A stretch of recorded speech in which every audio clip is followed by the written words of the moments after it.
Hey, Casey here from Revitalize Ketamine Clinic. I wanted to take a minute today to go over some steps to supercharge your results for your ketamine infusions. So exciting. All right, so number one, trust the process.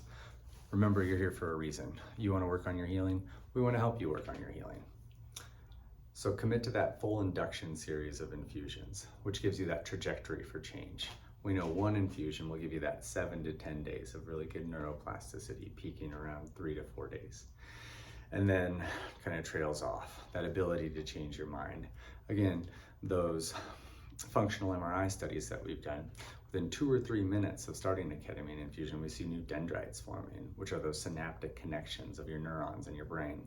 If you're like everyone else, you probably have a bunch of negative pathways about yourself, about other people in your life, about society in general. There's that opportunity to change those pathways. And so we know with that full induction series, those 6 infusions over that period of 2 to 3 weeks, instead of that 7 to 10 days, you're looking at a cascade effect. So you're catching it as you start trailing downwards. It's like stacking 6 of those bell curves on top of each other. Seeing great opportunity to change your mind. Again, best viewed as a catalyst for change, ketamine in general, not a magic medication. It's going to change everything. So this gives you that opportunity, that lift-off moment, and it can be really, really powerful if you choose to put the work in as well. So again, that a series of 6 gives you 30 to 45 days after that 6th one. And then for most people, depending on your treatment response, we recommend one more infusion 30 days after that 6th one. And so we get that 30 to 45 days, we pop it up, that 30 days out, and that you're such a plastic state at that time, that gives you another 30 to 45 days. The science between creating a habit, pretty wide variability, but in general, human beings, between 18 and 80 days to create a new habit or to break an old one. So that gives you that window.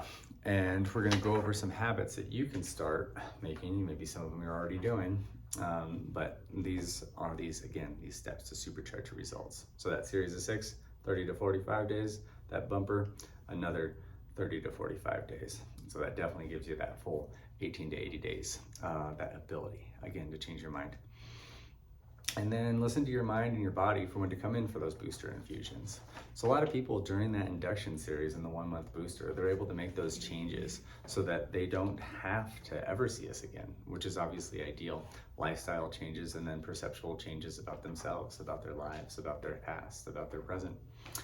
But for a lot of people, just in general, our society stressors, we know they kind of weigh you down. Just living in a patriarchal, capitalistic society with an economy of scale, is just not great for our brains. And we're working on whatever we can do individually and system-wide to kind of make bigger changes. But that's the reason in general that people start coming back. And some people never see us again, obviously, which is ideal. There's enough business out there, there's enough sadness, there's enough depression that we don't need repeat business to stay in business. But some people see us annually, some people every 6 months. On average, people come back about quarterly, but every 2.4 months. Some people need to see us more frequently, so give yourself that space to make that decision for yourself. And if you do start noticing that backslide, try to catch it on that backslide, not when you're troughed out and on the bottom, like feeling really terrible. All right, and then number 2, set an intention for yourself on what you want. It really should be in your own words and your own energy. It shouldn't have any negatives in there, so it shouldn't have any stops or don'ts or no's. Really, again, it should be for you. We're here for you. You're here for you. We're here for you. And we want the best for you. And you want the best for yourself. So that's why you're here. This is your opportunity to fill up your cup because your cup's been running on empty for a while. And now's your chance for healing, having that time and that space for yourself. And we want to reiterate that to you. And so you're more likely to get to your intention if you can conceptualize it. And so some people do really well with words, and some people start off real basic, which I like, because you lots of space. And so trusting the process. You've come in here for a reason, you've probably done some research, we've provided you with some research articles to give you some more ideas of what the treatment evidence shows. So again, very effective. Traditional medications 10 to 30% effective. Ketamine 70 to 95% effective. Traditional psychiatric medications treating the symptoms, less depressed, less anxious, but kind of less everything. And that's what most people don't like about traditional medications, SSRIs, SNRIs, mood stabilizers, antipsychotics. Ketamine, again, that ego dissolution agent, 70 to 95% effective, and that's giving you that mental space and clarity to treat your problems that are causing your symptoms. Really powerful medicine when used properly, and that's what we want to help you by reviewing this information, because it can be such a powerful tool. And then, so some people do really well, again, with words, just trusting the process or being okay healing, those types of things, letting go of trauma. But some people need something a little different. And so one client I had, I really like this one, so I like to review it with everyone. They made this intention with their therapist, thinking about themselves as this really robust old growth forest with lots of old growth trees, really healthy, well hydrated, and just a robust, nice, powerful forest. But then thinking about your PTSI, your post-traumatic stress injuries, your depression, your anxiety, your hypervigilance, your emotional lability as that underbrush in that healthy forest. And then thinking about ketamine as that lightning strike that Mother Nature actually, corrects and helps you to let go of all that past trauma, all those things that don't serve you. And so I like to share that one because I think that's kind of cool, and it's a good way to conceptualize it without necessarily needing words. And so much of the experience in the ketamine appears to be ineffable, or you just can't articulate it, and that's okay. Number 3, psychotherapy. So integration work, at least weekly. We like you to see your therapist 2 weeks prior to beginning the series for an hour, 1 week prior to beginning your series for an hour, and then weekly for an hour during your sessions, your 2 to 3 weeks of sessions, and then 1 to 2 weeks after for an hour. That should be enough. I don't like people seeing their therapist indefinitely. I just like to have a treatment plan with the end game in mind. And again, most people are able to process through the meat of their historical trauma during this induction series, which is awesome. I love that. Then I'll show you that artwork of a patient. You horizontally divide it into 6. You can see that top where she came in all full of trauma, but there was still those little peak marks, so that natural, that radical authenticity, that real version of herself, just ready to shine through.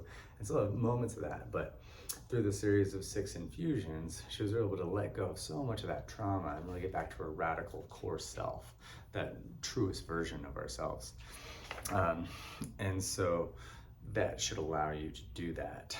There's kind of a golden window, 1 to 2 days after your infusion, 24 to 48 hours. I don't recommend seeing a psychotherapist the day of your infusion. You're just kind of out of it. It's hard to talk through things. It's not really worth your time or your therapist's time most of the time. Some people do well with it. And so, if you know it works well for you or something, you don't have a scheduling process as much time as you can in between the ketamine infusion and that therapy. You can always have therapy before, but again, 1 to 2 days after your ketamine treatment, you're gonna get the most out of your psychotherapy session. And we can have that release of information on board. So when we're doing that kind of unpacking integration work, the real brief stuff after your infusion today, or later today or tomorrow, or wherever we're at, then we'll have little notes and we can send those off to your therapist for more of your insight-oriented gains. And that's what we're seeing, real radical acceptance of those things that you can't change from your past and your present, and really being able to let go of those things. And it's just awesome. We're seeing great treatment outcomes real fast, and really just turning that key inside you so that you can do that work. And so some more augmenting strategies we can go over. Spending time outside, try to go for walks in nature, try to have at least 40 minutes of heart-raising physical activity daily. I think it's really important to be outside and get your heart rate up. We know that gives you 72 hours of endorphins, those feel-good endorphins, after just one of those 40-minute stretches. So at least 3 to 5 times a week, but I like 7 days a week, 6 to 7 days a week. 40 minutes is not that long, and it can be really good for your brain. Number 5, eat a clean, healthful diet.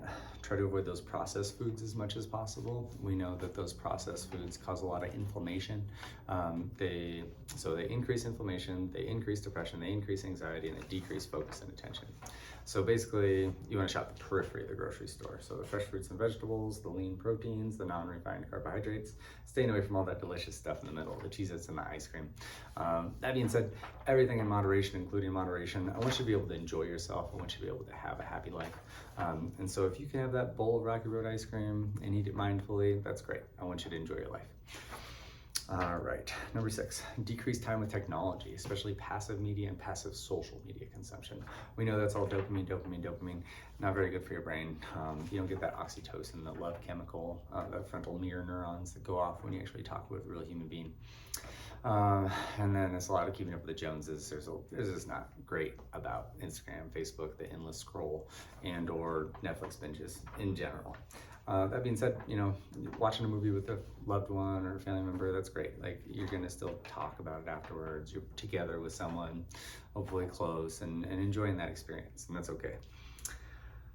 Number 7, make the day of your ketamine treatment a day of low stimulation. So try to avoid crowds, try to avoid loud, disruptive places, and as best you can, try to avoid obligations. So don't go and fire off all those work emails. Really try to avoid taking those work calls. Try not to go paying bills today. Just spend time with yourself. You deserve it. You need this. You're here for a reason. Let that healing take place. Number 8, incorporate a daily mindfulness practice.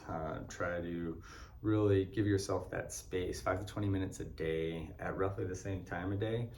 A lot of people come in and tell me, like, I'm a terrible meditator. I get it. Yeah, most of us are. But after this series of 6 infusions, a lot of people are able to go to a very similar headspace that the infusions take them to.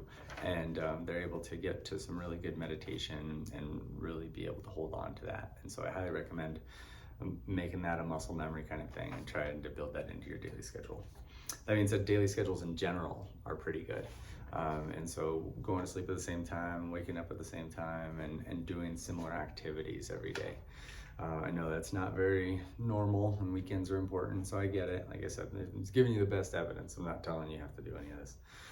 And then number 9 is make sure that you consider at least a somatic practitioner, soma body. And so Bessel van der Kolk's book, The Body Keeps the Score, there's a bunch of somatization that happens in any sort of trauma, and trauma is very subjective. Again, you know, someone could be blown up next to them on a battlefield, best friend ever, not terribly effective because of genetic reasons, because of resilience factors, and then someone else could be called a name once on the schoolyard and that can haunt them forever. And so no judgment, we just know that it affects people differently, and that's okay. And so, you know, it has largely to do with like empathy, kind of evolutionarily, we're more tribal. And so there's, you know, if we live off the land, you're able to go to sleep with the sun, wake up with the sun, live in like kind of a tribal environment with like 13 families, and everyone's a cog in the wheel, everyone's really role is known and appreciated, then we know that our brains are doing better. This economy of scale, again, not great for our brains. Even the family units are very removed from one another in the American society.